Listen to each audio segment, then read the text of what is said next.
మొన్న సరదాగా కాసేపు 'కార్తికేయ' సినిమా చూశాను.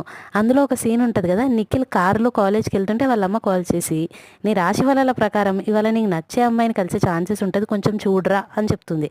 కానీ నిఖిల్ విని విననట్టుగా పెద్దగా పట్టించుకోడు. అదే టైంలో నిఖిల్ రేడియోలో రాశి ఫలాలు కూడా వింటాడు. కరెక్ట్‌గా నిఖిల్ రాశి స్కార్పియో వచ్చే టైంకి స్వాతి వచ్చి డాష్ ఇస్తది. కారు దిగి గొడవ పడడం మొదలుపెడుతూ ఉంటాడు. వాళ్ళకి సినిమాలో చూపించరు కానీ మన ఆడియన్స్‌కి రేడియోలో చూపిస్తారు. ఎన్ని కష్టాలొచ్చినా ఇవాళ లియోను, స్కార్పియో ఖచ్చితంగా కలిసి తీరాల్సిందే. వాళ్ళ రొమాంటిక్ జర్నీ స్టార్ట్ అవుతుంది అని చూపిస్తారు. Swathi Leo, Nikhil Scorpio. నేను అదే ఫ్లోలో వెళ్ళిపోయాను. కానీ లాస్ట్‌లో తనికెళ్ళ భరణి నిఖిల్‌ని 3 క్వెషన్‌లు అడుగుతాడు.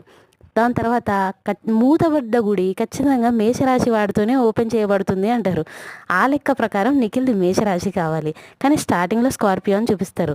నాకేం తప్పులు వెతకడం తమాషా కాదండి. ఏదో క్యాజువల్‌గా సినిమా చూస్తే కనిపిస్తాయి. అది షేర్ చేసుకోవాలనిపించి చేసుకుంటానంతే. సబ్స్క్రైబ్